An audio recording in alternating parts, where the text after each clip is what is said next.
अगर आज इलेक्शन होता है तो 2/3 मेजॉरिटी से जीतता है। इंशाल्लाह। और बिलावल सिंध बचा लेगा। जलसे के बारे में देखा है आपने? सिंध में बिलावल जीत जाएगा। सिंध है। कल पहाड़ में पावर शो हुआ है पीपल पार्टी की तरफ से, देखा आपने सर? नहीं, मैंने नहीं देखा। और पीटीआई के जो कन्वेंशन हो रहे हैं उस हवाले से क्या कहना चाहेंगे? पीटीआई का तो कन्वेंशन उसको करने की भी ज़रूरत नहीं है। जहाँ भी जब इलेक्शन शुरू हुआ तो आप देखेंगे कि एक तूफ़ान, एक ज़फ़र मौज, एक ऐसा सैलाब होगा कि आपकी सोच है। बिलावल कोई स्ट्रेटजी बना सकते हैं इमरान खान के साथ मिलकर इलेक्शन लड़ने की? अभी तो मैं कुछ नहीं कह सकता।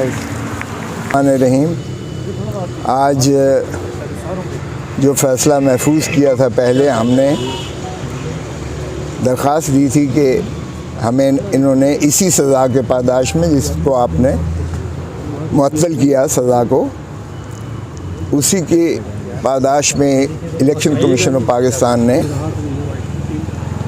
5 को फ़ैसला आप सज़ा का हुआ। उसने अपील की इंतज़ार नहीं की कि 30 दिन अपील के होते हैं। अपील का तो कम से कम देख लें क्या बनता है। 8 तारीख को उन्होंने खैर से उस बिना पर 5 साल के लिए नाअहली इलेक्शन में कर दी।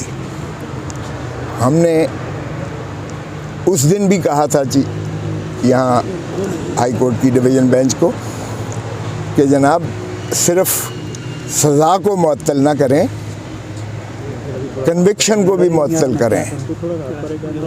और चूँकि 426 की लैंग्वेज बड़ी क्लियर है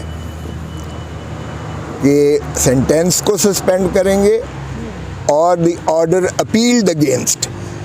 अपील्ड अगेंस्ट का मतलब ये है कि उस हुक्म को भी वो मुअत्तल कर सकते हैं जिसके ख़िलाफ़ हमने अपील की है। और चूँकि अपील में आपने देखा था कि दलाइल हमारे ये थे कि जिस शख्स ने इस्तिग़ासा किया उसको अख्तियार ही नहीं था सिरे से। डिस्ट्रिक्ट इलेक्शन कमिश्नर इस्लामाबाद को अख्तियार ही नहीं था। ये इलेक्शन कमीशन ऑफ पाकिस्तान का था या वो जिसे डेलीगेट करता। और इलेक्शन कमीशन ने कभी भी डिस्ट्रिक्ट इलेक्शन कमिश्नर इस्लामाबाद को कभी भी तफवीज़ नहीं किए थे हाल अपने अख्तियार। सो इसलिए वो कंप्लेंट ही गैर आइनी, गैर कानूनी थी। दूसरी बात यह है कि जिन एडिशनल सेशन जज माशाल्लाह दिलावर साहब, बड़ा उनका लंदन में उन्होंने खैर मकदम किया पाकिस्तानियों ने, वहाँ जो उनकी बेइज्जत अफजाई हुई वहाँ आप सब ने देखी। तो उनको अख्तियार समात ही नहीं था केस का, क्योंकि ये दफ़ा 190 ज़ाब्ता फ़ौजदारी के तहत और 193 ज़ाब्ता फ़ौजदारी के तहत ये मैजिस्ट्रेट के पास इस्तिग़ासा दायर होता और मैजिस्ट्रेट उसको देखने, जांचने, परखने और उसको इहाता करने के बाद ही ये फ़ैसला करता और भेजता अगर सेशन अदालत के लिए काबिल समात है। सो हमारा जो है, और फिर जो है इलेक्शन एक्ट के तहत ही ये जो ऐसी दरख्वास्त है जिसमें आपने डिक्लेरेशंस दिए हों और डिक्लेरेशन में कोई ऐसा तज़ाद हो या गलती हो या ओमिशन हो या जो भी हो, तो वो भी म्याद एक मुतय्यन है, उस म्याद के अंदर कर सकते हो आप। और ये फिस्कल प्रोविजंस जो होते हैं इनको स्ट्रेच नहीं किया जा सकता, इनको फैलाया नहीं जा सकता, इनमें तोसी नहीं की जा सकती है म्याद की।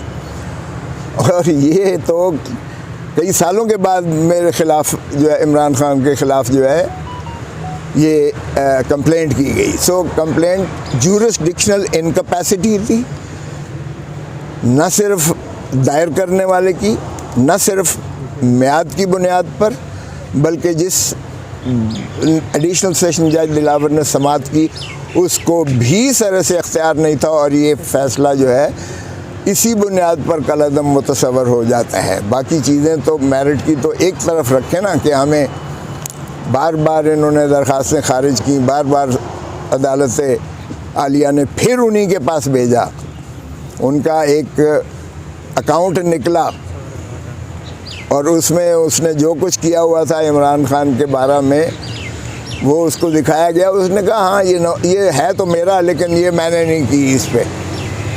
और जब एफआईए को रेफ़र किया तो एफआईआर ने उनको उसको क्लीन स्लेट, क्लीन चिट देकर, यानी इरेज करके, फारिग साफ करके उसको कहा कि है ही नहीं, और वकील हमारे पेशियां भुगतते रहे। ख्वाजा हारिस को भी बुलाया गया उस केस में, और उसके बाद किसी एक पेशी पर दिलावर महमूद ने किसी एक पेशी पर ख्वाजा हारिस का इंतज़ार करना गवारा नहीं किया। हत्ता कि उनकी जो सफाई की दरख्वास्त थी उसको भी खारिज कर दिया गया गवाह बुलाने को, कि ये गवाह गैर मुताल्लिक हैं। ओ भाई, बगैर एग्ज़ामिन किए तुम कैसे कह सकते हो गैर मुताल्लिक हैं? और वो तुमने मुस्तरद कर दी। वो आज तक पेंडिंग है इस्लामाबाद हाई कोर्ट में निगरानी। लेकिन शुमी ये किस्मत क्या कहा जाए कि जब हम यहाँ आए और सुप्रीम कोर्ट में भी गए तो सुप्रीम कोर्ट ने फिर कहा कि ज्यूरिसडिक्शनल जो इनकैपेसिटी है इसको पहले तायन किया जाए, इसको पहले फैसला किया जाए, क्योंकि बाकी मामलात आप उस वक्त तक हाथ भी नहीं लगा सकते केस को जब तक आप ये तय नहीं करेंगे कि आपको अख्तियार समात है या नहीं है।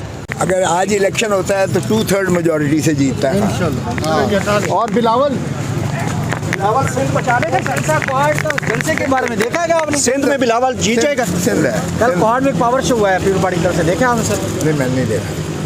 और पीटीआई के जो कन्वेंशन हो रहे हैं उस हवाले से क्या कहना चाहेंगे? पीटीआई का तो कन्वेंशन उसको करने की भी ज़रूरत नहीं है। जहाँ भी जब इलेक्शन शुरू हुआ तो आप देखेंगे कि एक तूफ़ान, एक ज़फ़र मौज, एक ऐसा सैलाब होगा कि आपकी सोच है। बिलावल कोई स्ट्रेटजी बना सकते हैं इमरान खान के साथ मिलकर इलेक्शन लड़ने की? अभी तो मैं कुछ नहीं कह सकता।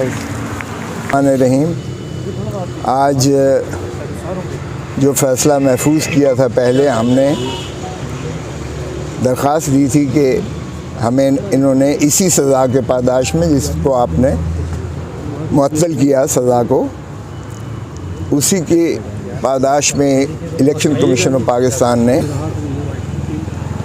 5 को फ़ैसला आप सज़ा का हुआ। उसने अपील की इंतज़ार नहीं की कि 30 दिन अपील के होते हैं, अपील का तो कम से कम देख लें क्या बनता है।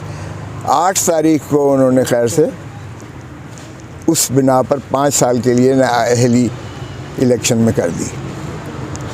हमने उस दिन भी कहा था जी यहाँ हाई कोर्ट की डिवीज़न बेंच को कि जनाब सिर्फ सज़ा को मुअत्तल ना करें, कन्विक्शन को भी मुअत्तल करें। और चूँकि 426 की लैंग्वेज बड़ी क्लियर है कि सेंटेंस को सस्पेंड करेंगे और the order appealed against. Appealed against का मतलब ये है कि उस हुक्म को भी वो मुअत्तल कर सकते हैं जिसके ख़िलाफ़ हमने अपील की है। और चूँकि